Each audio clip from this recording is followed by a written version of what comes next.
Saya Christoforus Loko, calon Bupati Ngada dari Paket Credo. Saya dilahirkan di Kampung Bazang.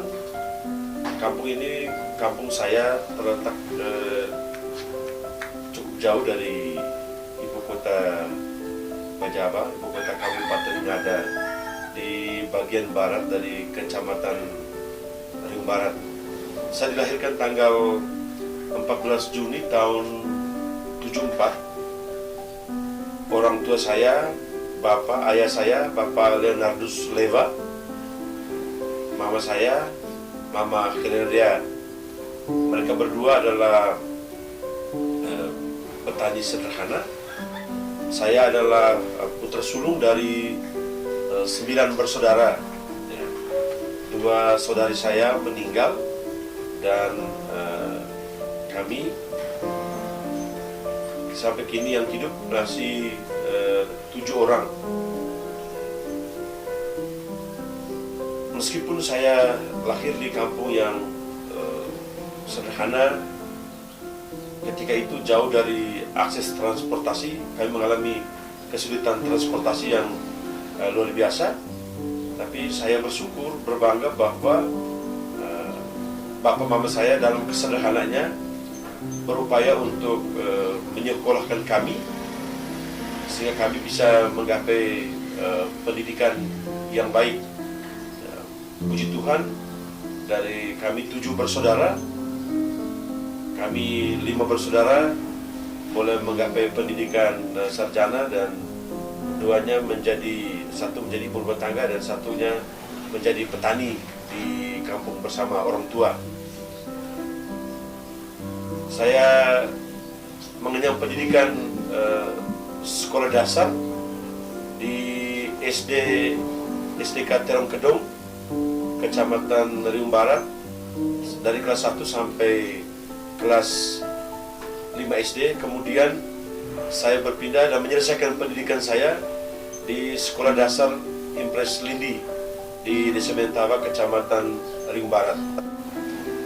Jarak tempuh dari rumah saya menuju ke SDK Terong Kedong itu mencapai 7 km, dan rumah saya itu ada di lembah, dan sekolah saya SD itu ada di puncak gunung. Ya, kami pada waktu itu di sana kami tidak punya taman kanak-kanak, tidak punya PAUD, jadi kami langsung mengenyam pendidikan sekolah dasar. Jadi dengan jarak tempuh yang cukup jauh pendakian dari kami setiap hari, saya bersama teman-teman itu harus pergi pulang sejauh 14 km. Tapi puji Tuhan, dengan kondisi itu, ya, kami berusaha untuk memacu diri meskipun dengan segala keterbatasan di kampung. Ya, belajar juga pakai pelita. Mana lagi kita harus mengalokasikan waktu pulang sekolah untuk membantu orang tua cari kayu, pindah kuda kerbau. Kalau tidak, kita juga harus diminta untuk menjaga burung di sawah.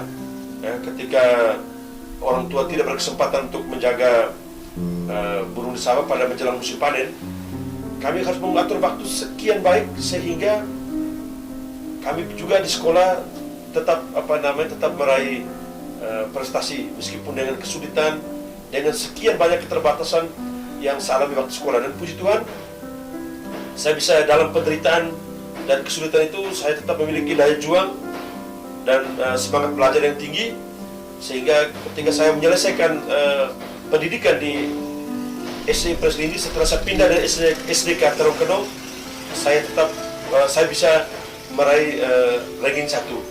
Seterusnya saya melanjutkan pendidikan di SMP Negeri 2 Bajaba. Ya. Saya pindah dari kampung yang udik, ke SMP Negeri 2 Bajaba. Saya memang ketika pindah dari kampung dan saya sekolah di kota, saya semacam mengalami mengalami sebuah shock, ya, seperti shock culture gitu, shock kebudayaan, karena saya harus pindah dari suasana kampung yang udik. Di sana tidak ada kendaraan, tidak ada sepeda motor, tidak ada banyak fasilitas transportasi.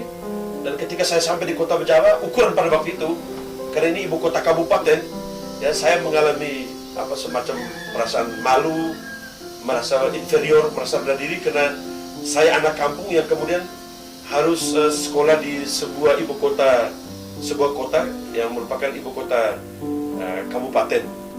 Dan jujur saja pada waktu saya masuk SMP Negeri 2 Bejawa, saya merasa agak gugup, merasa minder karena saya bertemu dengan banyak anak-anak di kota Bejawa, ya, anak-anak kota dengan gaya, dengan penampilan yang oke. Terus saya datang dari kampung dengan penampilan sederhana, saya memang merasa kikuk.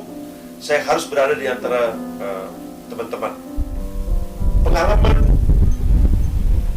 penderitaan dan kesulitan yang saya alami di SMP juga sama seperti SD dulu, tidak melemahkan semangat saya, tidak melemahkan daya juang saya untuk belajar.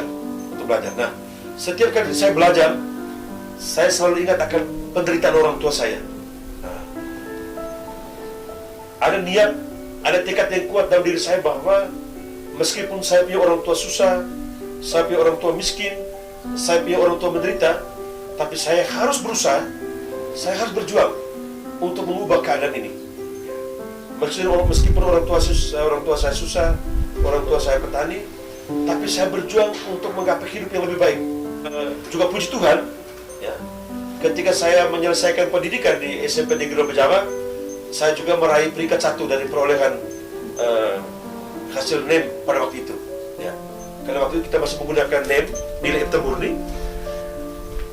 Dan ketika menyelesaikan pendidikan kelas 3 di SMP Negeri 2 Bejawa, saya dimotivasi oleh orang tua saya, juga oleh almarhum Pak Vitalis, Bapak Kepala Sekolah waktu itu. Ketika melihat nilai saya, NEM saya bagus, mereka mendorong kami untuk masuk seminari Mataloko, ya. Karena untuk wilayah Flores ini, saya kira seminari itu dianggap sekolah favorit, sekolah andalan untuk anak-anak yang berprestasi, yang berkemampuan baik, lalu memiliki niat untuk menjadi pastor. Dan saya juga harus menyampaikan, ya, ini juga rahmat Tuhan kepada saya dengan talenta, dengan bakat yang saya miliki, dengan prinsip hidup yang saya pegang teguh adalah meskipun saya datang dari keluarga sederhana, orang tua petani, dengan segala kesulitan dan keterbatasan, saya tetap belajar. Saya berjuang untuk mengembangkan talenta saya, bakat saya, sehingga ketika lulus di Seminari Mataloko, saya juga tetap meraih ranking 1 sebagai peserta ujian bakti terbaik dan meraih ranking 1 di Seminari Mataloko. Setelah menyelesaikan pendidikan di Seminari Mataloko, saya putuskan untuk meneruskan pendidikan ke Seminari Tinggi Rita Piret, ya. Jadi saya masuk waktu itu di Seminari Rita Piret itu pada tahun 94 saya masuk ke Seminari Tinggi Rita Piret dan menekuni sekolah filsafat di Ledelero. Ketika sampai di Ledelero, kami mulai menggeluti ilmu filsafat, teologi bersama dengan teman-teman. Dan dalam pengalaman saya ketika itu menjadi seorang calon imam, menjadi seorang frater, ya, kami belajar banyak hal, ya. Ketika di seminari itu, saya bersyukur bahwa kita tidak hanya dididik dan dibina untuk menjadi orang yang pintar dari aspek intelektual, tetapi kita dididik secara multidimensional, gitu.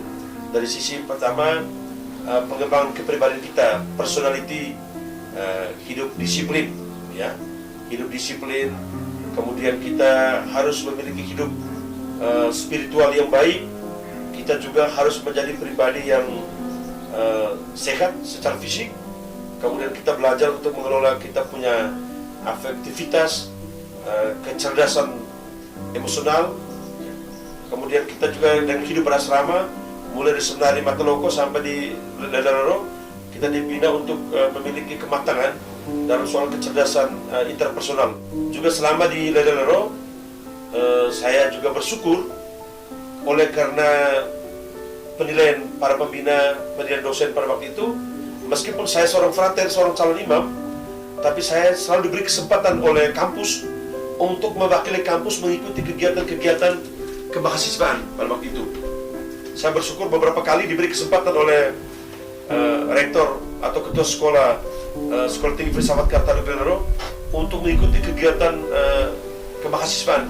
Di luar Lelero kami beberapa 1-2 kali ikut kegiatan di Jogja, di Jakarta ikut kegiatan debat mahasiswa, kegiatan kompetisi antar kampus begitu, dan saya selalu diutus oleh sekolah untuk mewakili sekolah tinggi filsafat Katolik Lelero. Sebagai seorang frater, saya kemudian setelah menyelesaikan filsafat di Lelero, saya diberi kesempatan untuk menjalani tahun orientasi pastoral pada waktu itu di Paroki Raja. Selama 2 tahun, masa 2 tahun saya di Paroki Raja itu menjadi masa refleksi untuk saya. Apakah saya terus melanjutkan pendidikan sebagai seorang calon imam, sebagai seorang frater, ataukah saya memilih untuk mengundurkan diri.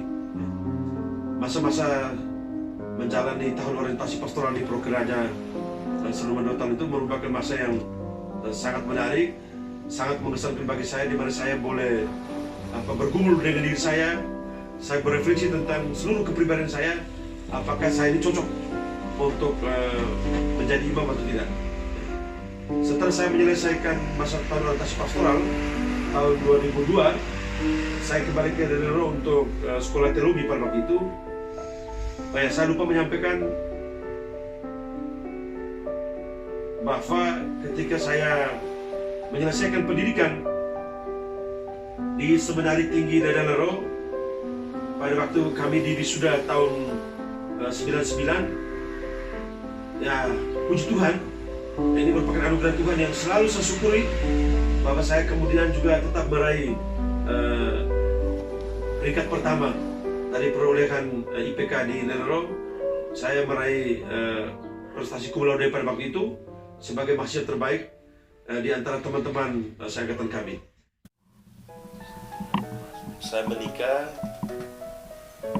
pada tahun 2004 dengan istri saya yang tercinta, Maria Teresia Loderado, yang biasa disapa, dipanggil oleh teman-teman, oleh sahabat-sahabatnya, juga oleh saya, itu In atau Ince Inrado atau Incerado.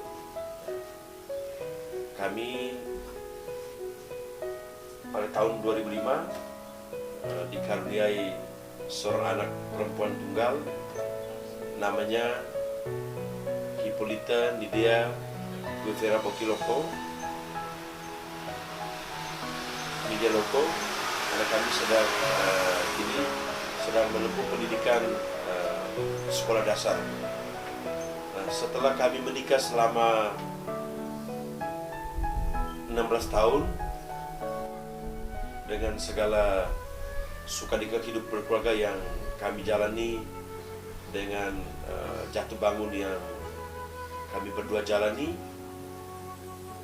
pada hari Jumat 8 Mei tahun 2020, istri saya tercinta In dipanggil Tuhan menghadap hadiratnya. In meninggal di Rumah Sakit Umum Bejawa. Meskipun In sudah meninggal, almarhum sudah meninggal, dalam kebersamaan hidup berkeluarga kami berdua, dengan segala suka duka, dengan segala jatuh bangunnya, saya sungguh merasa beruntung, merasa bersyukur kepada Tuhan, karena Tuhan mengirimkan kepada saya seorang pendamping hidup yang luar biasa, yang meneguhkan saya, yang menguatkan saya dalam suka dan duka, terutama dalam perjuangan karir politik saya sebagai seorang politisi. Dia adalah wanita hebat yang sudah menguatkan saya, meneguhkan saya dalam seluruh perjuangan politik yang saya tekuni selama ini. nilai-nilai kehidupan yang ingin sharekan kepada saya, yang ia tunjukkan kepada saya, juga turut menyempurnakan kekurangan-kekurangan yang ada pada diri saya sebagai seorang suami, sebagai seorang bapa, dan juga sebagai seorang politisi. Sekali lagi saya sangat beruntung, sangat bersyukur, berterima kasih kepada Tuhan, karena di dalam perjalanan hidup saya, Tuhan pernah mengutus seorang pendamping hidup yang hebat, wanita hebat, yakni istri saya ini yang sudah meninggalkan saya, meninggalkan anak saya, dan meninggalkan kita semua, dan dia sudah kembali ke rumah Bapa. Saya yakin dari surga ingin tetap mendoakan saya untuk menggapai misi mulia, menggapai cita-cita hidup yang bermutu demi kepentingan diri saya sendiri dan kepentingan masyarakat banyak.